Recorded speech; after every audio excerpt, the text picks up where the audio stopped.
Magandang araw mga boss. Ngayong araw ay samahan nyo na naman ako gumawa ng kung ano-ano. Kaya yan, dahil magki-Christmas na, ayan, nakikita nyo naman yung dekorasyon sa SM Bataan. Yan, Paskong Pasko na talaga sa amin.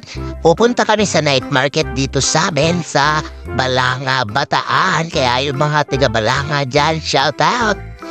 Tapos yan, nakikita nyo naman yung design ng ano natin, ng SM, Angas, Pasko na talaga.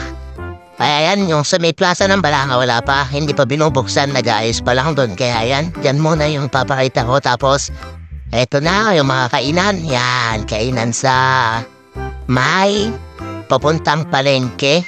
Yan, meron din dyan. Tapos, ayan mismo yung night market. Yan, papakita ko muna sa inyo. Trailer muna, yan. Naghahanap kasi tayo ng parkingan na maayos. Yan, ganyan karaming ang kainan. Puro kainan yan.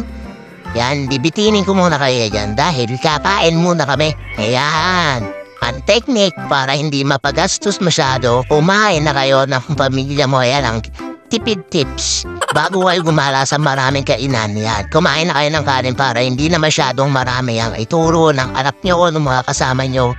Diba, tipid tips na kung busog mo na ikagala yung mga kasama mo, edi hindi na kayo kakain ng kung ano-ano tapos mamaya kakain ulit kayo ng kanin, diba? O, sarap din ang sabaw nila dyan mga boss. Kaya dumating na order natin. Mali nga yun na order natin yun dahil sisig dapat yung ordering ko dahil paborito ko yung sisig, kaya lang sayang naman. At syempre, yan, pagkatas natin kumain, lalakad na tayo papunta ng night market. Ayun yung mga kasama natin. Ayan, papunta na tayo ng night market. Napakarami pagkain, diba? Busog na tayo, hindi na tayo masyadong matatakam sa mga pagkain dyan. Makakatipid tayo. Kuripot tayo Ang bibili na lang natin dyan, pang himagas o mga pang diba? Panula. Pag napagod maglakad-lakad, ang dami pagtitilian dyan. Maraming pampahigh blood, mga pampaikli ng buhay, marami dyan, Tapos mga, hindi ko alam kung anong tawag dyan. Tapos mga fresh fruits. Tapos mga, basta ang dami ng pagpipilian. Mga pang high blood, mga pang sugar, lalo na putok-batok talaga. Grabe talaga, napakasarap niyan. Titingin din tayo ng mga damit na pang TikTok o yung may mga tuktok. Tapos mga damit na pang bata, marami dyan. Kahit mga pang isip bata, marami dyan. Tapos meron din silang crocodile na hindi nakakagat. At meron din UK kahit nasa Pilipinas ka. Napakamura lang dyan mga boss. Meron din silang hairband na walang banda. Mga payong, marami dyan. Mga tools na hindi mo kailangan, marami. Nakakita rin kami ng mga manananggal. Hahanapin na lang natin yung katawan. Tapos mga tsinelas. At titigas rin tsinelas dyan mga boss, masarap pumalo. Kaya yan. Tapos mga jersey na pang-volleyball. Basta, pwede naman yung pang-volleyball, depende sa trick nyo. Tapos meron ding mga laruan. Mura lang Pwede yan sa mga inaanak nyo, sa Kaya may minimum yan, isang beses lang ginagamit kasi nasisira agad. Dedya ko lang. Tapos yan, siyempre ito pala yung kakambal ng manananggal na nakita natin kanina.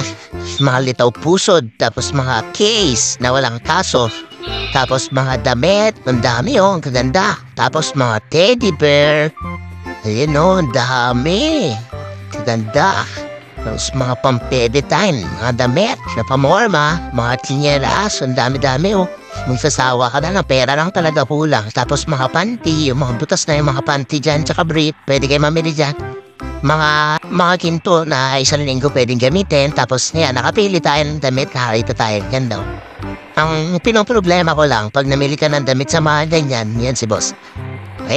Baka may nakasalubong ka na, kaparehas mo ng damit kasi siyempre yan galing maraming design na pare-parehas. Tapos yan, marami pong pagpipilian dito mga boss, kaya yan, binayaran ko na kasi boss. Nakita niya at binubulsa ko na, joke lang. Walang ganon, masama yun, masama mang sa shoplift dito mga boss, kaya wag niyong gagawin yan Kaya yan, habang naglilibot-libot tayo dyan, nauhaw sila misis, di minom muna sila masarap na mga fresh juice dito mga boss, kaya yan. Basta marami kayong makikita dito, pagpipilian, pagkain, tsaka mga damit, sapatos, yan. Kaya nung napagod na kami, uuwi na kami, di ba? hindi niyo namamalayan na sayang po na naman yung 5 minuto ng buhay niyo. Maraming salamat sa pagsama. Next time uli, like and share, babush! Kung bago ka pa lang sa aking channel, mag-subscribe na at i-hit ang bell button para updated ka sa ating mga videos.